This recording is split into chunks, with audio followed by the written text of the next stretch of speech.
నమస్తే, welcome to 1 TV news. ముందుగా bulletin లో హెడ్లైన్స్ చూద్దాం.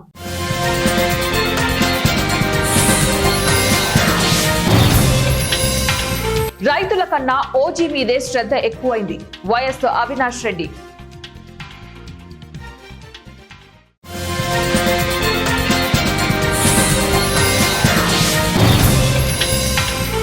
క్యాప్స్ గోల్డ్ కార్యాలయాల్లో కొనసాగుతున్న సోదాలు, కీలక పత్రాలు స్వాధీనం.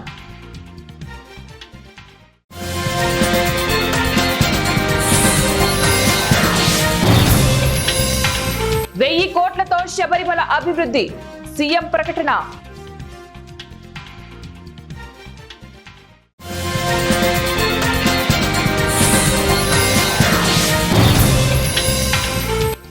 యూరప్ ఎయిర్పోర్ట్స్ పై సైబర్ అటాక్, పలు విమానాలు రద్దు, సర్వీసులు ఆలస్యం. రాష్ట్రంలో రైతులు తీవ్ర అవస్థలు పడుతున్న కూటమి ప్రభుత్వం వాళ్ళ సమస్యలను గారికి వదిలేసిందని కడప ఎంపీ వైఎస్ అవినాష్ రెడ్డి అన్నారు. రైతుల ఇబ్బందులు పట్టించుకోకుండా పవన్ సినిమా టికెట్ల రేట్లను పెంచడంలోనే బిజీగా ఉందంటూ మండిపడ్డారు. శనివారం కడపలో ఆయన మీడియాతో మాట్లాడుతూ రైతులను ఆదుకోవాల్సిన బాధ్యత ప్రభుత్వంపై ఉంది. కానీ రైతులు యూరియా కోసం ఇబ్బంది పడుతున్నా కూటమి ప్రభుత్వం పట్టించుకోవడం లేదు. ఎరువులు, యూరియా అందకుండా రైతులు నష్టపోతున్నారు. అయినా వాళ్ళ సమస్యలను ఈ ప్రభుత్వం గాలికి వదిలేసింది. ఉల్లి రైతులకు గిట్టుబాటు ధర కల్పించి ప్రభుత్వం ఆదుకోవాలి. రైతుల సమస్యల పరిష్కారానికి వైఎస్ఆర్సీపీ పోరాటం చేస్తోందన్నారు. హైదరాబాద్ తో పాటు దేశంలోని వివిధ నగరాల్లో క్యాప్స్ గోల్డ్ లో ఐటీ అధికారులు చేపట్టిన సోదాలు కొనసాగుతున్నాయి. ఆదివారం 5వ రోజు సైతం ఈ సోదాలు నిర్వహిస్తున్నారు. అయితే సికింద్రాబాద్ లోని ఆవులమంద ప్రాంతంలోని క్యాప్స్ గోల్డ్ కార్యాలయంలో ఐటీ అధికారులు చేపట్టిన సోదాలు ముగిశాయి. అయితే ఈ క్యాప్స్ గోల్డ్ కార్యాలయంలో ల్యాప్టాప్, పెన్ డ్రైవ్లతో పాటు కీలక పత్రాలను అధికారులు స్వాధీనం చేసుకున్నారు. అనంతరం ఈ కార్యాలయాన్ని సీజ్ చేశారు. ఇక శనివారం క్యాప్స్ గోల్డ్ అనుబంధంగా ఉన్న క్యాసా జ్యువెలరీస్ ను సైతం ఐటీ అధికారుల బృందం చేసిన విషయం విదితమే. తిరుమల, మదురై వంటి ప్రఖ్యాత తీర్థ క్షేత్రాల సరసన శబరిమల నిలవనుంది. ఇందుకోసం 1000 కోట్లకు పైగా నిధులతో శబరిమల అభివృద్ధిని చేపట్టనున్నట్లు కేరళ ముఖ్యమంత్రి పినరయి విజయన్ ప్రకటించారు. ప్రపంచ వ్యాప్తంగా భక్తులను ఆకర్షించేందుకు సమగ్ర అభివృద్ధి చర్యలు చేపడతామని, సన్నిధానం ఆధ్యాత్మిక సంపదను కాపాడుతూ శబరిమల, పంబ, లక్కల్ ప్రాంతాలతో పాటు సాంప్రదాయ యాత్ర మార్గానికి మాస్టర్ ప్లాన్ సిద్ధమైందని చెప్పారు. అంతర్జాతీయ అయ్యప్ప సమ్మేళనం వేదికగా సీఎం ఈ ప్రకటన చేశారు. ట్రావెన్కోర్ దేవస్వం బోర్డు 75వ వార్షికోత్సవంలో భాగంగా ఈ సదస్సును నిర్వహించారు. సీఎం తన ప్రసంగంలో భగవద్గీత శ్లోకాలను ఉంటకించారు. నిజమైన భక్తులు రాగద్వేషాలకు అతీతమని, సుఖ దుఃఖాలతో సమత్వం కలిగి ఉండాలని చెప్పారు. శబరిమల కుల మతాలకు అతీతమని, అన్ని మత విశ్వాస వారు ఈ యాత్రను చేపడుతుంటారని చెప్పారు. యూరప్ లోని ఎయిర్పోర్ట్లపై సైబర్ అటాక్ జరిగింది. చెక్ ఇన్, బోర్డింగ్ వ్యవస్థలకు కీలక సేవలందించే కాలిన్స్ ఏరోస్పేస్ లక్ష్యంగా శనివారం సైబర్ దాడి జరగడంతో నిత్యం రద్దీగా ఉండే పలు అంతర్జాతీయ విమానాశ్రయాల్లో సేవలకు తీవ్ర అంతరాయం కలిగింది. ఆటోమేటెడ్ వ్యవస్థల వైఫల్యం చెందడంతో మాన్యువల్ చెక్ ఇన్, బోర్డింగ్ నిర్వహించవలసి వచ్చింది. లండన్ లోని హీత్రో, బెల్జియంలోని బ్రసెల్స్, జర్మనీలోని బెర్లిన్ సహా పలు యూరోపియన్ ఎయిర్పోర్ట్లలో విమాన సర్వీసులకు ఆటంకం ఏర్పడింది. దీంతో అనేక విమానాలు ఆలస్యం కాగా పలు సర్వీసులు రద్దయ్యాయి. వివిధ దేశాలకు వెళ్లవలసిన వేలాది మంది ప్రయాణికులు ఇబ్బంది పడ్డారు. ప్రయాణికులు అప్డేట్ కోసం సంబంధిత వెబ్సైట్లను చూడాలని ఎయిర్పోర్ట్ అధికారులు సూచించారు. H1B వీసాదారులు ఈ నెల 21లోగా అమెరికాకు రావాలని ఆ దేశం ఆదేశించిన రోజే ఈ సంఘటన జరగడం చర్చనీయాంశంగా మారింది.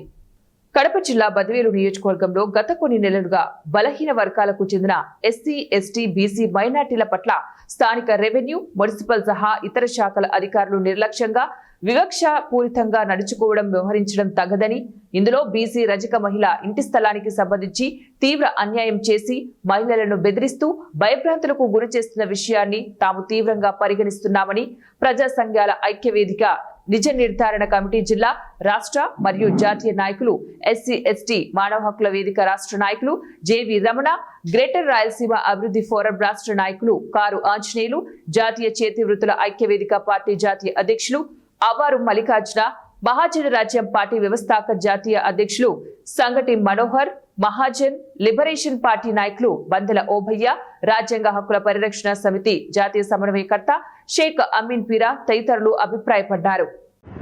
ఇవాళ బద్వేల్ పట్టణ పర్యటనకు వివిధ ప్రజా సంఘాలు, రాజకీయ పార్టీలు నిజ నిర్ధారణ కమిటీ పేరుతో రావడం జరిగింది. బద్వేల్లో మేము వచ్చి పరిశీలించిన తర్వాత మాకు స్పష్టంగా అర్థమవుతున్నది ఏంటంటే గనక అధికారుల లైన్ డిపార్ట్మెంట్స్, రెవెన్యూ, మున్సిపల్, తర్వాత ఫారెస్ట్ ఇట్లా లైన్ డిపార్ట్మెంట్స్ మధ్యన సమన్వయం లేనట్టు స్పష్టంగా కనపడుతుంది. రూల్ ఆఫ్ లా అనేది ఇక్కడ గాలికి ఎత్తేసినట్టు కనపడుతుంది. అధికారులు వచ్చేసి నిబంధనలకు తూట్లు పొడుస్తూ కళ్ళ ముందర దొంగలు వచ్చేసి ప్రభుత్వ స్థలాలను కబ్జా చేసి ఎంక్రోచ్ చేసి ఆక్రమించి కట్టుకుంటున్నా కూడా వాళ్ళ పక్కకి వెళ్ళి పరిశీలించినటువంటి పాపాన పోలేదు. పేదోళ్ళు, అది బలహీన వర్గాలకు చెందిన వాళ్ళు, ఎక్కడే కానీ ఇల్లు లేని వాళ్ళు, ఒక మహిళ, రజక మహిళ 2.5 సెంటు కేవలం వాళ్ళకు బద్వేల్లో కానీ ఎక్కడే కానీ ఇంటి నివాస స్థలం లేదు. ఉన్న 2.5 సెంటును కూడా ఎంఆర్ఓ ఏకపక్షంగా 111 రెడ్డి అనేటువంటి ఎంఆర్ఓ ఆమె ఇంటి మీదకి వెళ్ళి సమయం కాని వేళలో, సందర్భం కాని వేళలో ఆమె దగ్గరికి వెళ్ళి ఇల్లు ఖాళీ చేయని చెప్తున్నటువంటి పరిస్థితిని కూడా ఆమె వర్షన్ విన్నాం. ఇక్కడికి వచ్చేసి ఇతనితోటి ఆర్టీఓ తోటి మాట్లాడితే లేదు నేను అట్లేమనలేదు అని చెప్తూ బుకాయిస్తున్నాడు. సో ఏదేమైనా ఇక్కడ స్పష్టంగా మాకు అర్థమవుతున్నది ఏంటంటే అధికారులంతా కూడా కుమ్మక్కైనారు. అధికారులు సమన్వయం లేదు. ఒకవేళ సమన్వయం ఉన్నా కూడా బలహీన వర్గాలకు, పేద వర్గాలకు, సన్న వర్గాలకు, బీద వర్గాలకు పనిచేసే పరిస్థితుల్లో ఇక్కడ అధికారులు ఉన్నట్టు లేరు. అందుకోసమనే మేము ఉన్నతాధికారులు ఈ మధ్య బద్వేల్లో జరుగుతున్నటువంటి రెవెన్యూ విషయాలపైన, మున్సిపల్ విషయాలపైన కడప నుండి నిజ నిర్ధారణ కమిటీ, వివిధ రాజకీయ పార్టీలు, ప్రజా సంఘాలు క్షేత్రస్థాయిలో వాళ్ళందరినీ కలవడం జరిగింది. బాధితులందరితోటి మాట్లాడడం జరిగింది. ప్రధానంగా మన పూసలవాడకు సంబంధించి సాకలామె ఆమె ఇల్లు 8 గంటలకు పోయి మర్యాదగా బయటికి పోయి ఖాళీ చేయాలని చెప్పి గోపురం ఎంఆర్ఓ గారు బెదిరించినట్టుగా ఆమె మా దృష్టికి తీసుకొచ్చింది. ఆ టైంలో నేను లేను అని చెప్పి ఆర్టీఓ గారి దగ్గర తహసీల్దార్ గారు బుకాయిస్తున్నట్టు అర్థమవుతా ఉంది. ఆధారాలు ఉంటే మాట్లాడండి, లేకపోతే మాట్లాడగాకండి అని చెప్పి తహసీల్దారు మాట్లాడుతున్నారు. అంటే బాధితులు చెప్పింది నమ్మాలా, బలవంతం చేసినది నమ్మాలా మాకు అర్థం కావటంలా. బాధితురాలు గోడోని ఏడుస్తా ఒక చిన్న పట్ట కింద కాపురం చేస్తా 20 ఏళ్ళ చుట్టూ మేము అందరినీ విచారించేసాం. వీళ్ళు ఎంతకాలం నుంచి ఇక్కడ కాపురం ఉండరు అని. 20 సంవత్సరాల నుంచి ఇక్కడే ఉండరు అని చెప్పి అందరూ చెప్తూ ఉన్నారు. మరి అట్లాంటి ఇంటి దగ్గరికి మీరేం తహసీల్దారా లేకపోతే విఆర్ఓనా? మీ ఆఫీస్కి పిలిపించుకుంటే విలేకరులందరూ బయటికి పోండి అని చెప్పి విలేకరుల మీద దౌర్జన్యం చేసి ఆమె మీద దౌర్జన్యం చేసి మళ్ళా రిటర్న్ పూర్వక కంప్లైంట్ చేస్తున్నారు. నా విధులకు ఆటంకంగా. మరి ఎవరు చెప్పుకోవాలా? మండల తహసీల్దారు అంటే మేజిస్ట్రేట్. ఓ మేజిస్ట్రేట్ దగ్గరికి తన బాధను ఏదో చెప్పుకుంటా, ఏడ్చుకుంటా, మొత్తుకుంటా ఉంటే నువ్వు అంగీకరించకపోతే ఇంకెవరు అంగీకరిస్తారు? రెండోది, మేము ఎన్జిఓ బిట్లలో ఈరోజు కడపలో ఉన్నటువంటి ప్రజా సంఘాలు, రాజకీయ పార్టీలతో కలిసి ఇక్కడ ఈ బద్వేలు ఆర్టీఓ గారిని, అలాగే గోపవరం తహసీల్దార్ గారిని, బద్వేలు అర్బన్ ఎంఆర్ఓ తహసీల్దార్ గారిని కలవడం జరిగింది. బద్వేల్లో జరుగుతున్నటువంటి విషయాలన్నీ, భూములకు సంబంధించిన విషయాలన్నీ కూలంకషంగా చర్చించి, పరిశీలించి ఒక నిర్ధారణకు వచ్చిన తర్వాతనే మేము ప్రెస్ ముందర మాట్లాడడం జరుగుతూ ఉంది. బద్వేల్ అంటేనే మొత్తం ఇది కబ్జాలకు ఒక అడ్డాగా మారిపోయినటువంటి పరిస్థితిని ఈరోజు మనం ప్రత్యక్షంగా చూస్తూ ఉన్నాం. ఇక్కడ పనిచేస్తున్నటువంటి అధికారులు, తహసీల్దార్ కానీ, ఆర్టీఓ గారు కానీ, అదే ఇంకొక తహసీల్దార్ గారు, వీళ్ళు మొత్తం మున్సిపల్ కమిషనర్, వీళ్ళు మొత్తం దళితులనే టార్గెట్ చేసుకొని ఎవరైతే బడుగు బలహీన వర్గాలు ఉన్నారో, ఎవరైతే రాజకీయ పలుకుబడి లేకుండా ఉన్నారో, ఎవరైతే ఆర్థికమైనటువంటి బలం లేకుండా ఉన్నారో వాళ్ళని మాత్రమే టార్గెట్ చేసుకొని ఈ రోజు వాళ్ళని ఇబ్బంది పెడుతున్న పరిస్థితి బద్వేల్లో కొనసాగుతా ఉంది. ఎందుకు ఈ మాట చెప్తున్నామంటే ప్రత్యక్షంగా చూశాం కాబట్టి ఈరోజు మేము చెప్తా ఉన్నాం. ఆ పక్క కోటీశ్వరులు వేల కోట్ల రూపాయలు విలువ చేసేటువంటి రోడ్లను కూడా కబ్జా చేసి విలాసవంతమైన భవంతులు కట్టుకొని జీవిస్తూ ఉంటే వాళ్ళ దగ్గరికి పోకుండా ఈ గోపవరం తహసీల్దారు అర్ధరాత్రి సమయం కాని సమయంలో, సందర్భం లేని సందర్భంలో ఒక మహిళ నివసిస్తున్నటువంటి, ఒక పేదరాలు నివసిస్తున్నటువంటి ఆ ఇంటికి ఎంక్వైరీ పేరు మీద అర్ధరాత్రి పోవాల్సిన అవసరం నీకేముందని మేము అడుగుతా ఉన్నాం. నీ దగ్గర సిబ్బంది లేరా? విఆర్ఓ లేడా? విఆర్ఏ లేడా? ఇంకొకరు లేరా? నువ్వు పంపిస్తే ఎవరైనా పోతారు కదా. నువ్వే ఎందుకు ఆ టైంలో కారు తీసుకొని ఆ టైంలో నువ్వు ఒక ఒంటరిగా ఉన్నటువంటి మహిళ ఇంటికి నువ్వు పోతున్నావు అనేది ఇక్కడ ఒక అనుమానాస్పదానికి దారి తీస్తా ఉంది. అదే కాదు, ఇంకా నువ్వు ఎవరైనా పోతే కేసులు పెడతాను బెదిరించడం, నీ ఇష్టం వచ్చేట్టు చేస్తా ఉన్నాం. నేను ఈ సందర్భంగా హెచ్చరిస్తా ఉన్నా ఆ తహసీల్దార్ గారిని, ఈ ఆర్డీఓ గారిని చెప్తున్నా, చట్టానికి మీరేమో పెద్దలు కారు. చట్టానికి జస్వాల్ గార్డెన్స్ లో గల బాయి బొందును కాపాడాలని మాజీ రాజ్యసభ సభ్యుడు వి హనుమంతరావు కి Jaiswal gardens residential welfare association సభ్యులు వినతి పత్రం సమర్పించారు. శనివారం ఏర్పాటు చేసిన విలేకరుల సమావేశంలో కాలనీ అధ్యక్షుడు సత్యం గౌడ్ మాట్లాడుతూ జస్వాల్ గార్డెన్స్ లో గల బావి బొందను కొంతమంది కబ్జా చేస్తున్నారని, కబ్జా కోరుల నుంచి కాపాడాలని తెలంగాణ రాష్ట్ర ముఖ్యమంత్రి రేవంత్ రెడ్డికి హైడ్రా కమిషనర్ రంగనాథ్, మాజీ ఎంపీ హనుమంతరావు, ఖైరతాబాద్ జిల్లా అధ్యక్షుడు రోహిన్ రెడ్డికి కోరారు. దాదాపు 500 గజాలు గల ఈ భూమిలో ప్రజల సౌకర్యార్థం పార్కును ఏర్పాటు చేయాలని వారు కోరారు. అసోసియేషన్ కాలనీకి కాంగ్రెస్ సీనియర్ నాయకులు వి హనుమంతరావు గారు, మాజీ రాజ్యసభ సభ్యులు హనుమంతరావు గారు ఈరోజు మా కాలనీకి విచ్చేసి ప్రతి గల్లీ తిరిగి మా సమస్యలను తెలుసుకున్నాడు. అదేవిధంగా బతుకమ్మ కుంటలోకి అందరూ రావాలి, బతుకమ్మలు ఆడాలని చెప్పేసి ఇంటింటికి ప్రచారం చేసిండ్రు. అందరినీ ఆహ్వానిస్తున్నారు. వారికి మా ధన్యవాదాలు తెలియజేస్తున్నాం మా కమిటీ తరఫు నుంచి. అదేవిధంగా బాయిబొంద గురించి కూడా మా కాలనీ వాళ్ళు కొంతమంది ఆ విషయాన్ని ఆయన దృష్టికి తీసుకుపోగా ఆ సమస్యను పరిష్కరిస్తా అని చెప్పి హామీ ఇచ్చిండ్రు. అదేవిధంగా డ్రైనేజ్ సమస్య కూడా చాలా ఉంది ఇక్కడ. కాబట్టి ఆ మాన్యువల్స్ అవి ఇవి కొన్ని చేయించేవి ఉన్నాయి. కాబట్టి దయచేసి వీటికన్నిటికీ చేయించాలి, మాకు సహాయ సహకారాలు అందించాలని హనుమంతరావు గారిని వేడుకుంటున్నాం. మీడియా డిపార్ట్మెంట్కి మీకు వందనాలు. ఇవాళ రోజున మా కాలనీ జైస్వాల్ గార్డెన్ కాలనీకి ఇచ్చేసిన రాజ్యసభ మెంబర్ హనుమంతరావు గారు మా కాలనీని ప్రేమించి ఇచ్చేసి మా యొక్క ప్రాబ్లమ్స్ని తెలుసుకునడానికి వచ్చినందుకు ఆయనకు మా జైస్వాల్ గార్డెన్ అసోసియేషన్ తరఫున వాళ్ళకి మేము థ్యాంక్స్ చెప్తున్నాం. ఇప్పటివరకు మా జనరల్ సెక్రటరీ గారు మాట్లాడారు, ఇప్పుడు మా మధ్యలో ఉన్న ప్రెసిడెంట్ గారు మాట్లాడతారు. మన రోహిన్ రెడ్డి గారు, మన డిసిసి ప్రెసిడెంట్ గారు, మరియు రాజ్యసభ సభ్యులు హనుమంతరావు గారు మన కాలనీలో బతుకమ్మ పండుగ ఉత్సవాల సందర్భంగా మన జైస్వాల్ గార్డెన్ గల్లీ తిరిగి బతుకమ్మ అనౌన్స్మెంట్ గురించి, బతుకమ్మ పండుగ సంబరాల గురించి వెళ్ళి కాలనీలో మొత్తం తిరిగి ప్రచారం గురించి, దాంట్లో భాగంగా మళ్ళీ మా కమిటీ హాల్కి వచ్చేసి మా కమిటీ హాల్లో కూడా కాలనీ సమస్యలు తెలుసుకొని మా జైస్వాల్ గార్డెన్ కమిటీ సమస్యలు, బాయిబంద సమస్య ఒకటి, బాయిబంద సమస్య కూడా హనుమంతరావు అన్నకి వచ్చిన అతిథులకు వివరించడం జరిగింది. మరియు దానికి కాలనీవాసులు కొంత దాన్ని కబ్జా చేసిండ్రు. దాన్ని రక్షించి కాలనీవాసులకు అందరికీ సద్వినియోగపరిచేట్టుగా చూడాలని చెప్పేసి మన హనుమంతరావు అన్నని రోహిన్ రెడ్డి అని గారిని కోరుకుంటున్నాము.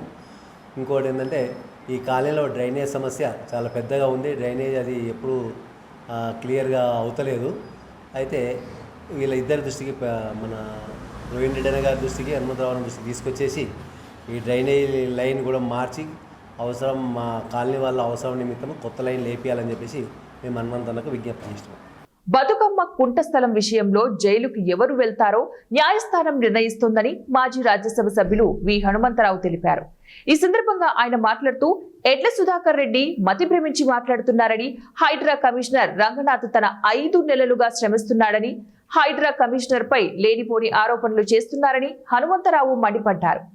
బతుకమ్మ కుంట కబ్జా చేసిన ఎడ్ల సుధాకర్ రెడ్డి అగ్రిమెంట్ చేసుకున్న పేపర్లు కోర్టులో ఎందుకు నిరూపించుకోలేకపోయాడని ప్రశ్నించారు. సరైన పత్రాలు లేనందున కోర్టు బతుకమ్మ కుంటకు అనుకూలంగా తీర్పు ఇచ్చిందని ఆయన తెలిపారు. పరిశాలు ఉంటే ఎవరన్నా తిట్టేస్తాడు, ఆయనకి ఎక్కడేం దొరుకుతలేదు. హైడ్రా కమిషనర్ జైలుకు పోతాడా, నువ్వు తప్పులు చేసిన దానికి ఎవడు జైలుకు పోతాడో అది జ్యుడిషియరీ చూసుకుంటే దాని మీద నేను కామెంట్ ఆయన ఏంటంటే ఇంత ప్రాపర్టీ నాది బాయ్, నేను అందరి దగ్గర అడ్వాన్సులు తీసుకుంటే కనుక ఆ బాధతో చెప్పిండు. దాని మీద బాధపడ్డాడు. ఏమన్నా తిట్టినా మాకు ప్రతిఫలం వచ్చింది కదా, ఆయన రంగనాథ్ గారు ఇచ్చిన కార్యక్రమం చేసిండు, వాస్తవం చేసిండు. మీ దగ్గర కాగితాలు సరిగ్గా లేవు, మీరు ఎవరు ఇవ్వలేదు, అది మొహమ్మద్ ఆజం మీద ఒక అగ్రిమెంట్ చేసుకొని నీవు నా భూమి అంటే ఎట్లయితుంది? అసలు చెరువు ఎవరికైనా ఉంటుందా చెప్పుడు? చెరువే, అది గూగుల్లో కూడా ఉన్నది చెరువు అని. దానికి ఆయన మన రంగనాథ్ మీద నిందలు మోపడం, ఆయన జైలుకు పోవడం అనేది ఆయన ఇది మానసికం కొద్దిగా దెబ్బతిన్నట్టుంది. ఆయన మాట్లాడినా నేను మాట్లాడా, ఎందుకంటే దెబ్బతిన్నోడు ఏదైనా మాట్లాడుతూనే ఉంటాడు. దానికి గోల్నాక డివిజన్ లో శనివారం కాంటెస్ట్ కార్పొరేట్ పద్మ రామ్మోహన్ తో కలిసి హనుమంతరావు బతుకమ్మ వేడుకలకు హాజరు కావాలని ఇంటింటికి తిరిగి కరపత్రాన్ని పంపిణీ చేశారు. ఈ సందర్భంగా వి హనుమంతరావు మాట్లాడుతూ ఈ నెల 26వ తారీఖున జరగబోయే బతుకమ్మ కుంట ప్రారంభోత్సవానికి మహిళలు పెద్ద ఎత్తున తరలివచ్చి విజయవంతం చేయాలని కోరారు. ఈ నెల 26వ తారీఖున ముఖ్యమంత్రి రేవంత్ రెడ్డి ప్రారంభోత్సవ కార్యక్రమానికి హాజరవుతారని ఆయన తెలిపారు. తరతరాల నుంచి మా అక్కలు, మా పెద్దవాళ్ళు, మా చిన్నవాళ్ళు, మా చెల్లెళ్ళు అందరూ కూడా ఆడేవాళ్ళు. కానీ గత 30 సంవత్సరాల నుంచి కొందరు ఆ బతుకమ్మ కుంటను కూడా ఆక్రమించి ఎంతో ప్రయత్నం చేశారు. ఆడ బిల్డింగ్లు కట్టాలని ప్రయత్నం చేస్తే ఇది బతుకమ్మ కుంటగానే ఉండాలి. అంబర్పేటకు ఒక చరిత్ర ఉన్నది. మా దగ్గర రాజకీయాలకు అతీతంగా పండుగలు చేసుకుంటాం. దసరా కానీ, దీపావళి కానీ, మహంకాళి పండుగ కానీ కేవలం ఎలక్షన్ అప్పుడే రాజకీయాలు. ఎలక్షన్ తర్వాత అందరం ఒకటే. ఏ పండుగలు వచ్చి ఇక్కడ ముస్లిం పండుగలు వచ్చినా, బక్రీద్ వచ్చినా, రంజాన్ వచ్చినా, దసరా వచ్చినా, దీపావళి వచ్చినా, మహంకాళి పండుగ వచ్చినా ఎవరి పండుగలు వాళ్ళు చేసుకుంటారు. మా పండుగలలో వాళ్ళు వస్తారు, వాళ్ళ పండుగలో మనం పోతాం. ఈ ఆచారం మొదటి నుంచి కూడా, ఎప్పటి నుంచి అయితే దసరా ఫెస్టివల్ నేను చిన్నగా ఉన్నప్పటి నుంచి నాకు వయసు వచ్చి రాజకీయాలలో అడుగు పెట్టక ముందటి నుంచి కూడా అంబర్పేటలో దసరా పండుగ పెద్ద ఎత్తున జరుగుతుంది. అదే ఈనాడు ఉన్నటువంటి దేవస్థాన కమిటీ దాన్ని పూర్తి చేస్తున్నారు. అందులో భాగమే ఈ బతుకమ్మ కుంటను ఎట్టి పరిస్థితుల్లో కాపాడాలని చాలా ఏండ్లు కొట్లాడిన. అదేవిధంగా కేసీఆర్ ప్రభుత్వంలో కూడా ముఖ్యమంత్రి కూడా చెప్పడం జరిగింది, కానీ ఆయన ఏం చేయలేదు. కానీ నేను really thanks to the honourable Etela Rajender ఎంపీగా గెలిచిన తర్వాత తన ఎంపీ ల్యాండ్స్ నిధుల ద్వారా నాచారంలోని వివిధ అభివృద్ధి కార్యక్రమాలకు సహకారం అందించినందుకు బీజేపీ నేతలు ఆయనకు ధన్యవాదాలు తెలిపారు. నాచారం డివిజన్ అధ్యక్షుడు నవీన్ ఆధ్వర్యంలో ఏర్పాటు చేసిన సమావేశంలో బీజేపీ నేతలు మాట్లాడుతూ నాచారం డివిజన్ లో అత్యంత కీలక సమస్య అయిన హెచ్ఎంటీ నుండి హబ్సిగూడ వరకు ట్రాఫిక్ సమస్యలపై పలుమార్లు ఎంపీ ఈటెల దృష్టికి తీసుకెళ్లామని, స్పందించిన ఎంపీ ఈటెల రోడ్డు వెడల్పు కోసం ఐఐసిటి డైరెక్టర్ కు లేఖ రాశారని తెలిపారు. ముఖ్యంగా ఏదైతే నరేంద్ర మోడీ గారి 70వ జన్మదిన సందర్భంగా శుభాకాంక్షలు తెలియజేస్తూ సుపరిపాలన దినోత్సవంగా ఈ 15 రోజులు ఉత్సవాలు జరుపుకుంటాం. అదేవిధంగా నాచారంలో ఉన్నటువంటి సమస్యల మీద కొన్ని విషయాలు, తర్వాత డెవలప్మెంట్కి సంబంధించిన విషయాలు తెలియజేయడానికి ప్రెస్ మీట్ ఏర్పాటు చేయడం జరిగింది. దానిలో భాగంగా ఎప్పుడైతే ఈటెల రాజేందర్ గారు మల్కాజ్గిరి ఎంపీగా గెలిచిన తర్వాత నాచారం డివిజన్కి సంబంధించి కొన్ని డెవలప్మెంట్ కార్యక్రమాలకు ఉద్దేశించి ముందుగా రాజేంద్రనగర్లో 20 లక్షలు పెట్టి ఒక రోడ్ వేయించడం జరిగింది. అదేవిధంగా మేము తర్వాత కొన్ని సమస్యలు తీసుకువెళ్తే ఏదైతే శ్మశాన వాటిక, నాచారం సంబంధించినటువంటి శ్మశాన వాటిక మరియు అంబేద్కర్ నగర్ సంబంధించినటువంటి కమ్యూనిటీ హాల్ కూడా శాంక్షన్ చేయడం జరిగింది. అదేవిధంగా సవర్కర్ నగర్కు సంబంధించినటువంటిది 6 లక్షలతో షెడ్ కూడా శాంక్షన్ చేయడం జరిగింది. అదేవిధంగా రాజేందర్ గారు వచ్చిన తర్వాత కూడా ప్రజా సమస్యల మీద స్పందిస్తూ ఎప్పటికప్పుడు మమ్మల్ని ఇనిషియేట్ చేసుకుంటూ ముందుకు వస్తున్నారు. వారికి కూడా ధన్యవాదాలు తెలియజేస్తున్నాం ఈ నాచారం డివిజన్ బీజేపీ తరఫున. అదేవిధంగా ముఖ్యమైనటువంటి సమస్య ఏదైతే నాచారంలో విపరీతంగా ట్రాఫిక్ పెరిగి యాక్సిడెంట్ అవ్వడము, చాలామంది చనిపోవడం జరిగింది.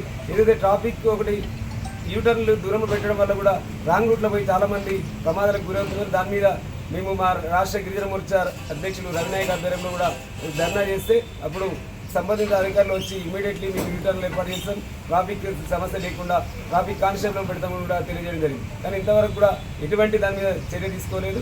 దానివల్ల ఏదైతే చెల్లపల్లి టర్మినల్ అయిన తర్వాత విపరీతమైన రద్దీ పెరగడం వల్ల కూడా స్కూల్ బస్సులు, డిగ్రీకి సంబంధించి 200 బస్సులు మన పార్లమెంట్ సభ్యులు, మల్కాజ్గిరి పార్లమెంట్ సభ్యులు మన ఎంపీ ఈటెల రాజేందర్ గారి దగ్గరికి నిన్న వెళ్ళడం జరిగింది. నాచారంలో విపరీతమైన ట్రాఫిక్ సమస్య అప్సిగూడ నుండి నాచారం చౌరస్తా వరకు ప్రతిరోజు పొద్దున మబ్బుల 5 o'clock నుండే సాయంత్రం 11 అయినా 12 అయినా కానీ ఈ ట్రాఫిక్ అనేది విపరీతంగా ఉండడం వల్ల ఈరోజు నాచారం ప్రజలకు కానీ ఇటు మల్లాపూర్ చెర్లపల్లి ఇండస్ట్రియల్ ఏరియా సంబంధించిన ప్రజలకు కానీ చాలా ప్రాబ్లం కలుగుతున్నది. దీని మీద ముఖ్యంగా ఈ ట్రాఫిక్ సమస్య కూడా ట్రాఫిక్ రాను రాను రాను చాలా విరగడం ఏంటంటే నాచారంలో ప్రతి స్కూలు ఈరోజు ఉండడం వల్ల స్కూళ్ళు కానీ ఇండస్ట్రియల్ ఏరియా కానీ అన్నీ ఉండడం వల్ల ట్రాఫిక్ సమస్య ఏర్పడింది. దీని మీద ఐఐసిటికి సంబంధించిన గోడ దగ్గర ఉండడము, రోడ్డు చిన్నగా ఉండడం వల్ల పెద్ద సమస్య ఏర్పడింది. దీని మీద మన నవీన్ కుమార్ ఆధ్వర్యంలో నిన్న ఎంపీ గారు కలవడం జరిగింది.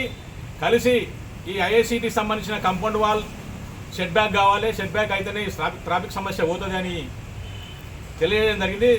దాని మీద ఎంపీ గారు ఏం చెప్పారు అనేది మన డివిజన్ అధ్యక్షుడు నవీన్ కుమార్ గారు తెలియజేస్తారు. బులెటిన్ ముగించే ముందు మరోసారి హెడ్లైన్స్.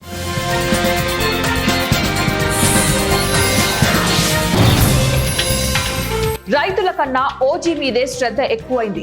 వైఎస్ అవినాష్ రెడ్డి.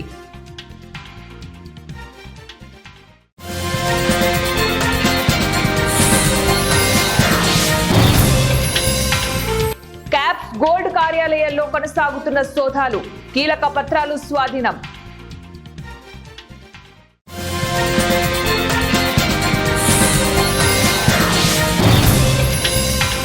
₹1000 కోట్లతో శబరిమల అభివృద్ధి, సీఎం ప్రకటన.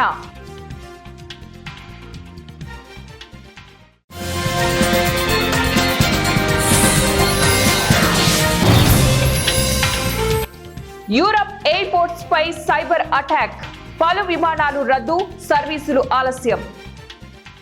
ఇవి ఇప్పటి బులెటిన్ డీటెయిల్స్. నెక్స్ట్ బులెటిన్ లో మళ్ళీ కలుద్దాం. Until then keep watching 1TV news.